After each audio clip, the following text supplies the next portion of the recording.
ꯉꯔꯥꯡ ꯐꯣꯡꯈꯤꯕ ꯀꯪꯂꯥ ꯄꯥꯎꯒꯤ ꯏꯗꯤꯇꯣꯔꯤꯌꯦꯜ ꯃꯌꯥꯝꯗ ꯑꯍꯥꯟꯕ ꯊꯝꯖꯒꯦ꯫ ꯆꯍꯤ ꯍꯧꯕ ꯑꯃꯁꯨꯡ ꯁꯖꯤꯕꯨ ꯆꯩꯔꯥꯎꯕ ꯀꯪꯂꯩ ꯈꯨꯟꯅꯥꯏꯒꯤ ꯌꯦꯜꯍꯧꯃꯤ ꯃꯤꯇꯩꯁꯤꯡꯒꯤ ꯑꯅꯧꯕ ꯆꯍꯤ ꯍꯧꯕ ꯑꯦꯄ꯭ꯔꯤꯜ 7 ꯁꯖꯤꯕꯨ ꯅꯣꯡꯃ ꯄꯥꯟꯕ ꯆꯩꯔꯥꯎꯕꯅ ꯂꯥꯛꯄꯅ ꯂꯝꯗꯝ ꯑꯁꯤꯗ ꯆꯥꯛꯍꯣꯡ ꯑꯍꯣꯡꯕ ꯇꯤꯟꯖꯪ ꯀꯩꯖꯪꯗꯕ ꯁꯦꯟꯃꯤꯠꯂꯣꯟꯒꯤ ꯐꯤꯕꯝ ꯐꯕ ꯅꯨꯡꯉꯥꯏ ꯌꯥꯏꯐꯕ ꯑꯃꯗꯤ ꯇꯪꯗꯨ ꯂꯩꯇꯥꯕ ꯄꯨꯔꯛꯄ ꯑꯣꯏꯔꯁꯅꯨ ꯍꯥꯏꯅ ꯀꯪꯂꯥ ꯄꯥꯎꯒꯤ ꯃꯥꯏꯀꯩꯗꯒꯤ ꯌꯦꯠꯄ ꯄꯥꯎꯖꯦꯜ ꯄꯤꯖꯔꯤ꯫ ꯑꯅꯧꯕ ꯆꯍꯤ ꯁꯖꯤꯕꯨ ꯅꯣꯡꯃ ꯄꯥꯟꯕꯅ ꯂꯥꯛꯄ ꯑꯔꯤꯕ ꯆꯍꯤꯅ ꯆꯠꯈꯤꯕꯗ ꯍꯥꯠꯅ ꯁꯨꯅꯕ ꯐꯠꯇꯕ ꯄꯨꯝꯅꯃꯛ ꯎꯄꯣꯛꯈ꯭ꯔꯁꯅꯨ꯫ ꯃꯥꯂꯦꯝꯒꯤ ꯂꯩꯕꯥꯛꯁꯤꯡꯗ ꯃꯥꯒꯤ ꯂꯩꯕꯥꯛ ꯐꯨꯔꯨꯞꯁꯤꯡꯒꯤ ꯑꯅꯧꯕ ꯆꯍꯤ ꯍꯧꯕꯒꯤ ꯆꯠꯅꯕꯤ ꯂꯩꯊꯧ ꯊꯧꯔꯝꯁꯤꯡꯒ ꯂꯣꯏꯅꯅ ꯄꯥꯡꯊꯣꯛꯅꯩ꯫ ꯆꯍꯤ ꯍꯧꯕ ꯅꯨꯃꯤꯠ ꯑꯁꯤ ꯏꯃꯥꯟ ꯃꯥꯟꯅꯗꯦ꯫ ꯈꯨꯗꯝ ꯑꯣꯏꯅ ꯖꯤꯁꯨ ꯈ꯭ꯔꯤꯁꯅ ꯄꯣꯛꯄ ꯅꯨꯃꯤꯠ 8ꯅꯤ ꯁꯨꯕ ꯅꯨꯃꯤꯠꯇ ꯈ꯭ꯔꯤꯁꯇꯤꯌꯟꯁꯤꯡꯅ ꯑꯅꯧꯕ ꯆꯍꯤ ꯍꯧꯏ꯫ ꯍꯖꯔꯠ ꯃꯍꯝꯃꯗꯅ ꯃꯛꯀꯥꯗꯒꯤ ꯃꯗꯤꯅꯥꯗ ꯆꯦꯟꯕ ꯅꯨꯃꯤꯠ ꯑꯗꯨꯕꯨ ꯅꯤꯡꯁꯤꯡꯕ ꯑꯣꯏꯅ ꯃꯨꯁꯜꯃꯥꯟꯁꯤꯡꯅ ꯅꯨꯃꯤꯠ ꯑꯁꯤꯗ ꯆꯍꯤ ꯍꯧꯏ꯫ ꯄꯥꯏꯂꯥ ꯕꯥꯏꯁꯥꯈꯇꯒꯤ ꯑꯁꯥꯝ ꯑꯃꯁꯨꯡ ꯕꯪꯂꯥ ꯂꯩꯕꯥꯛꯇ ꯑꯅꯧꯕ ꯆꯍꯤ ꯍꯧꯏ꯫ ꯚꯥꯔꯠꯀꯤ ꯃꯐꯝ ꯑꯌꯥꯝꯕꯗ ꯀꯥꯔꯇꯤꯛ ꯊꯥꯒꯤ ꯑꯃꯥꯕꯛꯁ꯭ꯌꯥ ꯇꯤꯊꯤ ꯍꯥꯏꯕꯗ ꯗꯤꯋꯥꯂꯤ ꯅꯨꯃꯤꯠꯇ ꯑꯅꯧꯕ ꯆꯍꯤ ꯍꯧꯅꯩ꯫ ꯈꯥ ꯚꯥꯔꯠꯀꯤ ꯇꯥꯃꯤꯜ ꯅꯥꯗꯨꯗ ꯆꯍꯤ ꯍꯧꯕ ꯑꯁꯤꯕꯨ ꯄꯣꯡꯒꯣꯜ ꯍꯥꯏꯔꯒ ꯈꯪꯅꯩ꯫ ꯄꯣꯡꯒꯣꯜ ꯍꯥꯏꯕꯁꯤ ꯃꯀꯔ ꯁꯪꯀ꯭ꯔꯥꯟꯇꯤꯒꯤ ꯃꯅꯨꯡ ꯅꯨꯃꯤꯠ 3ꯅꯤ ꯆꯠꯊꯩ꯫ ꯀꯦꯔꯦꯂꯥꯗ ꯃꯂꯥꯌꯥꯒꯤ ꯆꯍꯤꯒꯤ ꯑꯅꯧꯕ ꯊꯥ ꯃꯦꯗꯝꯒꯤ ꯑꯍꯥꯟꯕ ꯊꯥꯒꯤ ꯑꯦꯄ꯭ꯔꯤꯜ 13-15ꯗ ꯕꯤꯁꯅꯨ ꯍꯥꯏꯕꯗꯤ ꯃꯈꯣꯏꯒꯤ ꯑꯅꯧꯕ ꯆꯍꯤ ꯍꯧꯅꯩ꯫ ꯏꯔꯥꯟ ꯂꯩꯕꯥꯛꯇ ꯑꯅꯧꯕ ꯆꯍꯤ ꯍꯧꯕꯕꯨ ꯅꯧꯔꯣꯖ ꯍꯥꯏꯔꯒ ꯈꯪꯅꯩ꯫ ꯃꯁꯤ ꯁꯔꯠ ꯔꯤꯇꯨꯗ ꯊꯣꯛꯏ꯫ ꯅꯨꯃꯤꯠ ꯑꯁꯤꯗ ꯌꯨꯝ ꯌꯨꯝꯗ ꯊꯥꯎꯃꯩ ꯊꯥꯜꯂꯤ꯫ ꯏꯁꯂꯥꯝ ꯙꯔꯃ ꯆꯠꯂꯨ ꯍꯥꯏꯕ ꯌꯥꯈꯤꯗꯕ ꯚꯥꯔꯠꯇ ꯆꯦꯜꯂꯛꯄ ꯏꯔꯥꯅꯤꯁꯤꯡ ꯑꯗꯨꯕꯨ ꯂꯩꯕꯥꯛ ꯑꯁꯤꯗ ꯄꯥꯔꯁꯤ ꯍꯥꯏꯅ ꯈꯪꯅꯩ꯫ ꯍꯥꯏꯔꯤꯕ ꯄꯥꯔꯁꯤꯁꯤꯡ ꯑꯁꯤꯁꯨ ꯑꯅꯧꯕ ꯆꯍꯤ ꯍꯧꯕꯒꯤ ꯊꯧꯔꯝ ꯇꯧꯔꯤ꯫ ꯃꯁꯤ ꯃꯥꯔꯆ ꯊꯥꯗ ꯄꯥꯡꯊꯣꯛꯏ꯫ ꯚꯥꯔꯠꯀ ꯌꯨꯝꯊꯪꯅꯔꯤꯕ ꯕꯔꯃꯥ ꯂꯩꯕꯥꯛꯇ ꯑꯦꯄ꯭ꯔꯤꯜ ꯊꯥꯗ ꯆꯍꯤ ꯍꯧꯏ꯫ ꯏꯁꯤꯡ ꯆꯥꯏꯅꯕꯅ ꯕꯔꯃꯤꯁꯤꯡꯒꯤ ꯑꯅꯧꯕ ꯆꯍꯤ ꯍꯧꯕꯒꯤ ꯃꯔꯨꯑꯣꯏꯕ ꯁꯛꯇꯝꯅꯤ꯫ ꯚꯤꯌꯦꯠꯅꯥꯝꯗ ꯑꯅꯧꯕ ꯆꯍꯤ ꯑꯁꯤꯕꯨ ꯇꯦꯇꯦ ꯍꯥꯏꯔꯒ ꯈꯪꯅꯩ꯫ ꯆꯍꯤ ꯍꯧꯕꯒꯤ ꯊꯧꯔꯝ ꯐꯦꯕ꯭ꯔꯨꯋꯥꯔꯤ ꯊꯥꯗ ꯄꯥꯡꯊꯣꯛꯏ꯫ ꯖꯄꯥꯟꯗ ꯑꯅꯧꯕ ꯆꯍꯤꯕꯨ ꯁꯦꯠ ꯁꯨꯕꯨꯝ ꯀꯧꯏ꯫ ꯑꯅꯧꯕ ꯆꯍꯤꯒꯤ ꯑꯍꯧꯕ ꯅꯨꯃꯤꯠꯀꯤ ꯑꯌꯨꯛ ꯑꯉꯟꯕꯗ ꯌꯨꯝ ꯌꯨꯝꯒꯤ ꯃꯧꯁꯤꯡꯅ ꯐꯨꯀꯨ ꯑꯣꯌꯥꯎꯁꯤ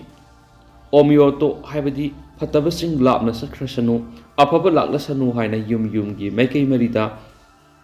ꯍꯋꯥꯏ ꯎꯔꯤ ꯃꯔꯨ ꯂꯪꯊꯣꯛꯏ꯫ ꯑꯁꯨꯝꯅ ꯂꯪꯊꯣꯛꯂꯤꯕ ꯍꯋꯥꯏ ꯃꯔꯨꯁꯤꯡ ꯑꯗꯨ ꯈꯨꯜꯂꯒ ꯆꯥꯔꯕꯗꯤ ꯆꯍꯤ ꯑꯗꯨ ꯕꯨꯠ ꯄ꯭ꯂꯦꯛ ꯆꯪꯕ ꯉꯝꯗꯦ ꯍꯥꯏꯅ ꯖꯄꯥꯅꯤꯁꯁꯤꯡꯅ ꯊꯥꯖꯩ꯫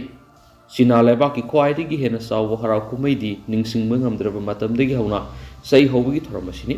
ꯅꯨꯃꯤꯠ ꯑꯁꯤ ꯐꯦꯕ꯭ꯔꯨꯋꯥꯔꯤ ꯊꯥꯒꯤ 3ꯁꯨꯕ ꯅꯨꯃꯤꯠꯇ ꯄꯥꯡꯊꯣꯛꯏ꯫ ꯃꯁꯤ ꯅꯨꯃꯤꯠ 15ꯅꯤ ꯆꯠꯊꯩ꯫ ꯅꯨꯃꯤꯠ ꯑꯁꯤꯗ ꯆꯦꯗ ꯏꯗꯨꯅ ꯊꯦꯠꯅꯩ꯫ ꯃꯆꯨ ꯃꯆꯨꯒꯤ ꯆꯦꯒꯤ ꯂꯩ ꯊꯦꯠꯄ ꯑꯃꯁꯨꯡ ꯃꯩ ꯊꯥꯜꯂꯤ꯫ ꯅꯨꯃꯤꯗꯥꯡꯒꯤ ꯃꯇꯝꯗ ꯃꯩ ꯍꯧꯏ꯫ ꯃꯁꯤ ꯕꯨꯠ ꯄ꯭ꯂꯦꯠ ꯇꯥꯟꯊꯣꯛꯅꯕꯅꯤ꯫ ꯅꯨꯃꯤꯠ 8ꯅꯤ ꯑꯃꯁꯨꯡ ꯊꯥ 12ꯒꯤ ꯇꯣꯉꯥꯟ ꯇꯣꯉꯥꯟꯕ ꯃꯤꯡ ꯂꯩꯕꯒꯨꯝ ꯆꯤꯅꯥ ꯂꯩꯕꯥꯛꯇ ꯊꯥ 12ꯒꯤ ꯃꯃꯤꯡ ꯁꯥ ꯎꯆꯦꯛ 12ꯒꯤ ꯃꯃꯤꯡꯅ ꯊꯣꯜꯂꯤ꯫ ꯈꯨꯗꯝ ꯑꯣꯏꯅ ꯎꯇꯤꯟ, ꯁꯟꯂꯥꯕ, ꯀꯩ, ꯊꯦꯕ, ꯆꯤꯡꯂꯥꯏ, ꯂꯤꯜ, ꯁꯒꯣꯜ, ꯍꯥꯃꯦꯡ, ꯌꯣꯡ, ꯌꯦꯟꯕꯥ, ꯍꯨꯏ ꯑꯃꯁꯨꯡ ꯑꯣꯛꯅꯤ꯫ ꯃꯈꯣꯏꯒꯤ ꯃꯔꯨꯑꯣꯏꯅ ꯂꯥꯠꯄ ꯂꯥꯏꯁꯤꯡꯒꯤ ꯃꯅꯨꯡꯗ ꯃꯍꯥꯛꯄꯨ ꯂꯥꯠꯄꯗꯤ ꯎꯇꯤꯟꯅꯤ꯫ ꯎꯇꯤꯟ ꯂꯥꯠꯂꯕꯗꯤ ꯂꯥꯏꯕꯛ ꯐꯩ ꯍꯥꯏꯅ ꯂꯧꯅꯩ꯫ ꯚꯥꯔꯠꯀꯤ ꯑꯋꯥꯡ ꯅꯣꯡꯄꯣꯛ ꯁꯤꯗꯥꯏꯗ ꯂꯩꯕ ꯆꯍꯤ 5,000 ꯍꯦꯟꯕꯒꯤ ꯃꯅꯤꯡꯇꯝꯕ ꯂꯩꯕꯥꯛ ꯑꯣꯏꯔꯛꯈꯤꯕꯒꯤ ꯄꯨꯋꯥꯔꯤ ꯅꯥꯠꯀꯤ ꯆꯠꯅꯕꯤ ꯊꯧꯔꯝ ꯄꯔꯦꯡ ꯑꯃꯠꯇ ꯋꯥꯠꯇꯅ ꯂꯩꯕꯒꯤ ꯃꯊꯛꯇ ꯃꯁꯥꯒꯤ ꯂꯣꯜ, ꯃꯌꯦꯛ, ꯂꯥꯏꯅꯤꯡ ꯂꯥꯏꯁꯣꯜ ꯂꯩꯖꯕ ꯀꯪꯂꯩꯄꯥꯛ ꯃꯅꯤꯄꯨꯔꯒꯤ ꯆꯍꯤ ꯍꯧꯕꯒꯤ ꯊꯧꯔꯝꯕꯨ ꯁꯖꯤꯕꯨ ꯅꯣꯡꯃ ꯄꯥꯟꯕꯗ ꯆꯩꯔꯥꯎꯕ ꯍꯥꯏꯅ ꯄꯥꯡꯊꯣꯛꯅꯩ꯫ ꯃꯁꯤꯒꯤ ꯋꯥꯍꯟꯊꯣꯛꯇꯤ ꯑꯅꯧꯕ ꯆꯍꯤ ꯍꯧꯔꯦ ꯍꯥꯏꯅ ꯂꯥꯎꯊꯣꯛꯄꯅꯤ꯫ ꯆꯍꯤ ꯍꯥꯏꯔꯤꯕ ꯑꯁꯤ ꯆꯍꯩ ꯍꯥꯏꯕꯒꯤ ꯁꯝꯖꯤꯜꯂꯛꯄ ꯈꯣꯟꯊꯣꯛꯀꯤ ꯋꯥꯍꯩꯅꯤ꯫ ꯆꯍꯩ ꯍꯥꯏꯕ ꯋꯥꯍꯩ ꯑꯁꯤ ꯑꯔꯤꯕ ꯋꯥꯍꯩꯅꯤ꯫ ꯆꯍꯤ ꯍꯥꯏꯕꯅꯤ꯫ ꯆꯩꯊꯥꯕ ꯍꯥꯏꯔꯤꯕ ꯑꯁꯤꯁꯨ ꯆꯍꯤ ꯊꯥꯕ ꯍꯥꯏꯕꯗꯤ ꯑꯅꯧꯕ ꯆꯍꯤ ꯑꯃꯕꯨ ꯊꯥꯕ ꯍꯧꯕ ꯍꯥꯏꯕꯅꯤ꯫ ꯆꯩꯊꯥꯕꯒꯤ ꯃꯇꯝ ꯑꯁꯤ ꯅꯤꯡꯊꯧ ꯀꯤꯌꯥꯝꯕꯒꯤ ꯃꯃꯥꯡꯒꯤ ꯃꯇꯝꯗꯒꯤ ꯆꯠꯅꯔꯛꯂꯤ꯫ ꯉꯁꯤꯗꯒꯤ ꯆꯍꯤ ꯍꯧꯔꯦ ꯍꯥꯏꯗꯨꯅ ꯄꯅꯥ ꯃꯔꯤꯗꯒꯤ ꯅꯨꯄꯥ ꯃꯔꯤꯅ ꯈꯣꯛꯋꯥ ꯆꯩꯒꯤ ꯃꯇꯣꯟꯗ ꯁꯔꯤꯛ ꯊꯥꯡꯗꯨꯅ ꯂꯥꯎꯅꯔꯝꯃꯤ꯫ ꯑꯗꯨꯕꯨ ꯅꯤꯡꯊꯧ ꯀꯤꯌꯥꯝꯕꯒꯤ ꯃꯇꯝꯗꯒꯤ ꯆꯩ ꯄꯥꯏꯗꯨꯅ ꯂꯥꯎꯕ ꯑꯗꯨ ꯊꯥꯗꯣꯛꯈꯤ꯫ ꯃꯗꯨꯒꯤ ꯃꯍꯨꯠ ꯅꯤꯡꯊꯧꯅ ꯃꯍꯥꯛꯀ ꯃꯄꯣꯛ ꯃꯩ ꯃꯥꯟꯅꯕ ꯅꯨꯄꯥ ꯑꯃꯕꯨ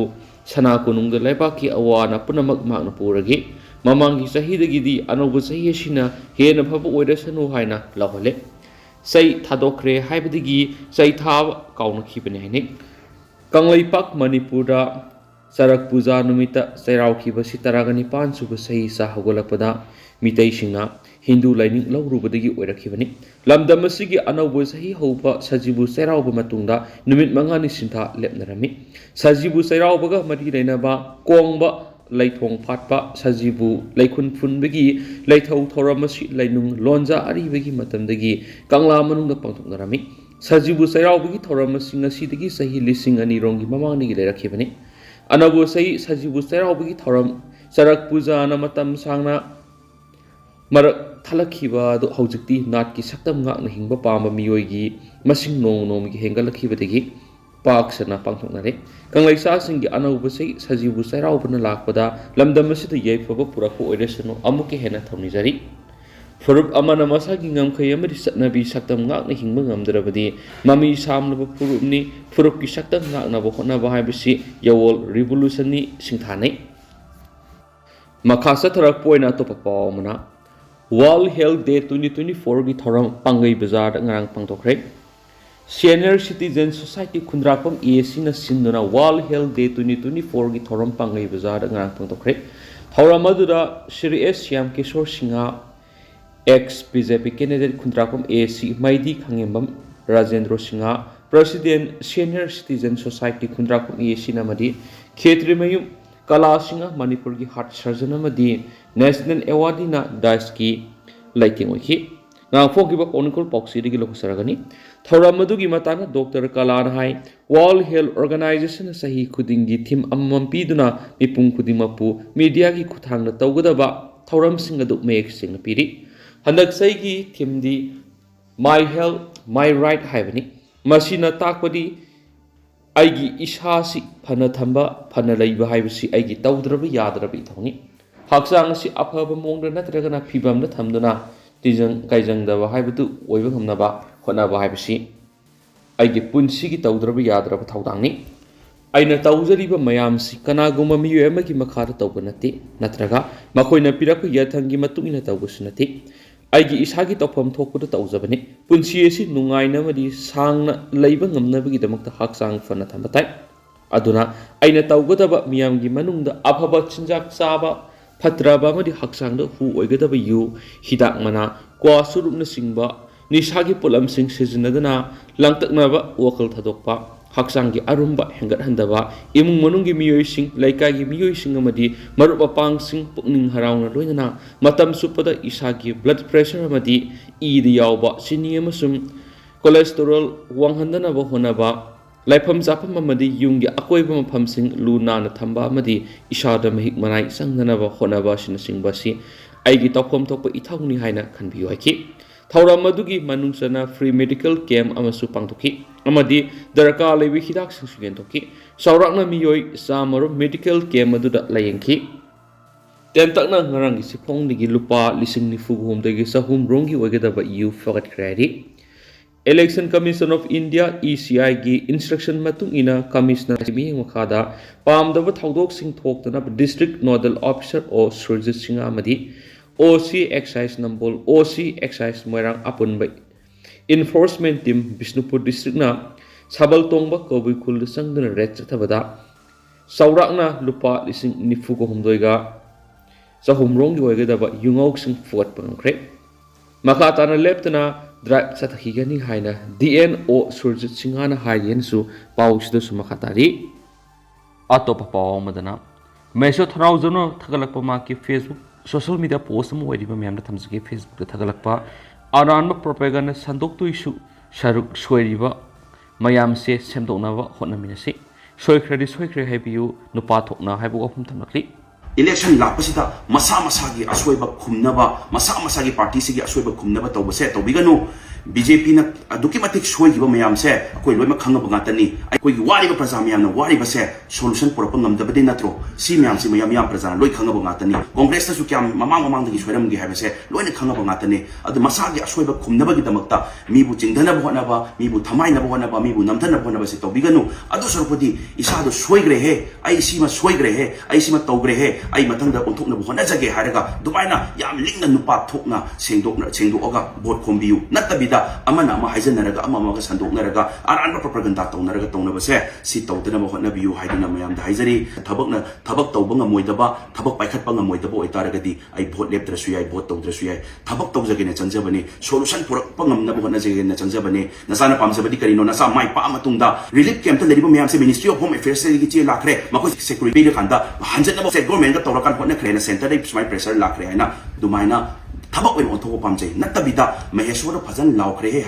ꯍꯥꯏꯅꯕꯒꯤꯗꯃꯛꯇ ꯚꯣꯠ ꯂꯦꯞꯇꯣꯏ ꯑꯣꯏꯇꯥꯔꯒꯗꯤ ꯚꯣꯠ ꯇꯧꯗꯣꯏ ꯑꯣꯏꯇꯥꯔꯒꯗꯤ ꯍꯧꯖꯤꯛ ꯚꯣꯠ ꯀꯩꯗꯧꯕꯩ ꯇꯧꯗꯣꯏꯅꯣ ꯅꯁꯥ ꯊꯧꯅꯥ ꯍꯥꯞꯄꯤꯌꯨ ꯑꯁꯤ RPI ꯁꯤ ꯃꯁꯥꯒꯤ ꯃꯔꯣꯝꯗꯣꯝ ꯂꯦꯞꯆꯕ ꯄꯥꯔꯇꯤꯅꯤ ꯃꯍꯥꯔꯥꯁꯇ꯭ꯔꯗ ꯑꯟꯗꯔꯁ꯭ꯇꯦꯟꯗꯤꯡ ꯂꯩꯕꯒꯤ NDA ꯗ ꯁꯄꯣꯔꯠ ꯇꯧꯅꯕꯒꯤ ꯋꯥꯅꯤ RPI का BJP का सी मरी लेने कांग्रेस का सु मरी लेने ओनली महाराष्ट्र की थ्रू द NDA द सरकार पारी बदुगा सपोर्ट तौबई वानी कांग्रेस लापदा मतम दसु कांग्रेस ना पारी माई मतम दसु कांग्रेस का दुम सपोर्ट तौनरगा लेरमिबा पार्टी नि BJP की दगी हेन कुइरबा पार्टी नि RPI हाइबसे बाबा साहब भीमराव अंबेडकर की पार्टी नि अदुना ngasibo कोइना तौरिबा थबक आइगी इरमदम सिगी इरै चासिगी थबक तौबदा येपिरक्ते मतेंग पांगई को हाइबेदमक्ता सिद लेपचबई वानी सोल्यूशन पोरक्सेना हंदकी इलेक्शन से तौबगी वानी सोल्यूशन पोरप ngमोइतबा चिंतंग लाउबा पार्लियामेंटंग लाउबगी ओइतारगदी कैदोबगी इलेक्शन से तौदोरिबनो करीदोबगी इलेक्शन से पांथोकतोरिबनो ngasi नोम पानबा सजीबु चराउबना लाकपसिदा मणिपुर खुंदारिबा नमकु प्रजापुना मकु महेश्वरना येप पाउजल पिजरी ngasi aina phongdokningbadi tasena tha 13 sahi phajalaktoba manipur gi irang si huji loiba natri yamna wari mipum praja khunimak loima wanari ba ngatani yamna phibam chadana leiri लेरिबसे रिलीफ कैंप दा लेरिबसिंग से मयुम दा हंजंद्री लेजिंग लोया दा लेरिबसे सपना फिल्म दा लेरिबा ngaतनी अदुबु election सिना माइकै अमरोमदा पुहनब honorary नपाक तानब मोंगा ngasibo तसें हाइजगे लेरिबा पालिबा सरकार जसे नारगदी डबल इंजिन सरकार ओरिबा सेंट्रल दा पारिबा पुलप पुंजन मिने हारे कांदा ngasibo प्रॉब्लम से सॉल्व तोबो ngमक्तरबने जही फाजलक्त्रोबजी हाइतारे आर्टिकल 355 चटनै चटना देबो हाइबा ngमदबा सरकार ओइरबनी हाइतारे यामन नुवाइतबा अदुना होजिबो सॉल्व तोबो ngमक्तबसिदा आइगी हाई साइटगी सु ngमजबा आई थोंग थिंजै ngमनब होनजै हाइबदि करिगिनो हाइबा मतमदा अकोइना हाइद्रगदि अकोइ वारी से अकोइना तमद्रगदि कनाना तमदोइनो सेंटर दा अकोइना उनदोरिबा विभाग लैरिबा मीदो अकोइना BJP ने उनगदम नते लैरिबा विभाग तो पारिबा मिनिस्टर सिंह दो अकोइना चलगा उनगदमनी कैदबै उनरोइदोइनो मकोइ मपि मपानी न लैरिबा नत्रो अदु तारगदि लैरिबा ओपोजिशन केम थीदबिदा उनगदबनी अदुना लैरिबा BJP की लैरिबा मियोइ सिंह खरसु हाइबा यावे RPI सी BJP की अलायंस ओइबगी उनहलपनी काइना संदोपा BJP ने दुमाइन वांगांगबसु थेंगजरे तसेंना हारगदी अखोइना केतोबै गांगदोइनो RPI एसी मरोमदोम लेपचबा पार्टी नि अदुदा BJP मसागी पार्टी की लेरिबा MLA मिनिस्टर लेरिबा मयाम आदत लेरिबा MP मयाम सिना गांगबिरंबा तारगदी अखोइना चंगमद्रसु याय अखोइदि करिमता पावर पाइबा नचदे अदुदा अखोइगी लेरिबा विभाग तो BJP की लेरिबा मी सिंदुना MP सिंदुना फजन चंबिरंबा थोंग थिनबिरंबा मकोइगा टाइप तौरगा लेमिनारिबा ngaतनी मिनिस्टर सिंदो मकोइगा थोंग थिनबिरंबा तारगदी ngasi अखोइना अद्याम कोइना वारिबसि वा सोल्यूशन पोरप ngमोइद्रा मयाम होजि पामिसि कैनो लाउनबा हुनबा खोनबदु नते सोल्यूशन पोरपदुने तौरिबा सिस्टम सोल्यूशन पोरप ngमद्रगा इलेक्शन लाक्पसिदा हुननबा तौरिबा मसागी मथौदांग तौगेदि हाइद्रगा तौरंगेदि हाइद्रगा तौब ngमदबदुदा हुनदना लेरिबा अदगिदि ओपोजिशन ओइबा लेरिबा मयामसिसु मसागी कैदौरगा था 13 से लैयवंदबिदा आई इसागी औरसि उथोकनबा होनजगे कोना तौगेदि हाइद्रगा सिम्यासि हुनदन लेरिबा मयामसे इलेक्शन सिना लाक्पसिदा माइकै अमरोंदा ओनरबा तौरिसे सी तसेंना कैंडिडेट अमोइना नतबिदा महेश्वर ओइना ngasi अखोइ इरैचा अमोइना याम नुवाइजदे अदुना तसेंना आइना यावजरिबा आइदि हेक हौरपदगी RPI हाइबसे राजनीति हेक खोंदारपदगी आई RPI सिदा यावजर लापने हंगोइदौना कोइ चोंगा सुविधा अमा फंगदबैदमक्ता तौजबा मिसक नते इसागे प्रिंसिपल इथिक्स यावना आइगी इसागे पार्टी RPI सिदा तुम यावजरगा लापने सिदा असी RPI सी मसागी मरोमदुम लेपचबा पार्टी नि महाराष्ट्र दंदा अंडरस्टैंडिंग लेबगी NDA दा सपोर्ट तौनबगी वानी RPI का BJP का सी मरी लेने कांग्रेस का सु मरी लेने ओनली महाराष्ट्र की थ्रू द NDA द सरकार पारी बदुगा सपोर्ट तौबई वानी कांग्रेस लापदा मतम दसु कांग्रेस ना पारी माई मतम दसु कांग्रेस का दुम सपोर्ट तौनरगा लेरमिबा पार्टी नि BJP की दगी हेन कुइरबा पार्टी नि RPI हाइबसे बाबा साहब भीमराव अंबेडकर की पार्टी नि अदुना ngasibo कोइना तौरिबा थबक आइगी इरमदम सिगी इरै चासिगी थबक तौबदा येपिरक्ते मतेंग पांगई को हाइबेदमक्ता सिद लेपचबई वानी सोल्यूशन पोरक्सेना हंदकी इलेक्शन से तौबगी वानी सोल्यूशन पोरप ngमोइतबा चिंतंग लाउबा पार्लियामेंटंग लाउबगी ओइतारगदी कैदोबगी इलेक्शन से तौदोरिबनो करीदोबगी इलेक्शन से पांथोकतोरिबनो इलेक्शन लापसिदा मसा मसागी असोइबा खुमनबा मसा मसागी पार्टी सिगी असोइबा खुमनबा तौबसे तौबिगनु बीजेपी ना अदुकी मतिक सोइगिबा मयाम से अखोइ लोइमा खंगबा गातनी आइन हाइजरी से आर्टिकल 355 चटनै चटनै दे हाइबसे सिबोग द ताकबा ngamdaba मियाम प्रजा ताकबा ngamdaba पार्टी ओइरबने ngasi कोइगी वारिबा प्रजा मियाम ना वारिबा से सोल्यूशन पुरपा ngamdaba दे नत्रो सी मियाम से मियाम प्रजा लोइ खंगबा गातनी अदगी ओपोजिशन लेरिबा मियाम सिसु कांग्रेस ना सु क्याम ममांग दगी सोइरमगी हाइबसे लोइना खंगबा गातनी अद मसागी असोइबा खुमनबगी दमक्ता मीबु चिंधनबा होनबा मीबु थमाइनबा होनबा मीबु नमथनबा होनबा से तौबिगनु अदु सरपति इसादो सोइग्रे हे आई सीमा सोइग्रे हे आई सीमा तौग्रे हे आई मथंदा ओंथोकना होनजगे हारगा दुबाइना याम लिंगना नुपा थोकना सेंदोगा भोट खोमबियु नत्तबिदा अमना अमा हाइजनरगा अमागा संदोकनरगा आरानबा प्रोपेगेंडा तौनरगा तौनबसे सी तौदनबा होनबियु हाइदना मयाम हाइजरी अदुन मयाम प्रजा पुनमक्ता नसाना ननावना खुरुमजरी हाइजरी नसा से लानबुंग मयाइदा लेपगा लेजरी तसेना पंथुंफमदी वाली पंथुंदो यौरकांदा थबक तौजगेना चंजगिबने तसेना थबक तौबंगा मोइदबा थबक पाइखटपंगा मोइदबा ओइतारगदी आई भोट लेप्त्रसु याई भोट तौद्रसु याई थबक तौजगेना चंजबने सोल्यूशन पुरकपंगमनबो होनजगेना चंजबने नसाना पामजबदी करिनो नसा माइ पा मतुंगदा महेशोना फजना लाउखरे हे महेशोना फजना ngang हे तौबदो नते नसाना पामजरी सिदी महेशोना पामजरी सिदी कइनो महेशोना पावर पारे खांदा ए रिलीफ कैंप तरिबो मैम से मिनिस्ट्री ऑफ होम अफेयर्स से चे लाखरे मको सिक्योरिटी खांदा हंजनबो से गवर्नमेंट का तौरकान होना ना सेंटर सुमाय प्रेशर लाखरे है ना दुमाइना थबक ओइन ओथो पामजै नत्तबिदा महेश्वर फजन लाउखरे हे हाइ बगी दमक्ता भोट लेप तो ओइतारगदी भोट तौदो ओइतारगदी हुजि भोट के तोबै तौदोइन दुना नसा मयाइदा लेपचरी मनुंग चंगना तंजलगा थिटलगा ओखाइजरके अजुदा सिदा लेबिरिबा प्रजा म्यामना मतेंग पांबियु थुना हापियु सिदा अरानबा प्रजा तौनरिबु हुनरिबा म्याम से सी म्याम सिसु तोपियु हाइदुना आइगी लेबिबा राजनीति तौरिबा म्याम दसु आइना खमजरी कगिनो हाइबदी म्याम से लोइ वानरबने दुमाइना मकासा थरक पोइना तो पथजने होइबा मरुइबा पाव मना वायरल सखिबा फी थोंदबा नुपी अनि की वीडियो दु आईएनसी ना पुथोकपनी हाइन चीफ मिनिस्टर एन बेरेन फोंदोकिबा सी सुमलबदी मदुगी मतंगदा व्हाइट पेपर पुथोकपियु हाइन एमपीसीसी की प्रेसिडेंट एमएलए के मेगसुंदरना फोंदोरकली हाइदि म्याम पुना नोबा अपडेट गमिना नेशनल सिगी मेकेटी की थमजरे दुगा होचकुन म्याम पाउस मता असल सिंजरगे म्याम पुना नोबा अपडेट गमिना सी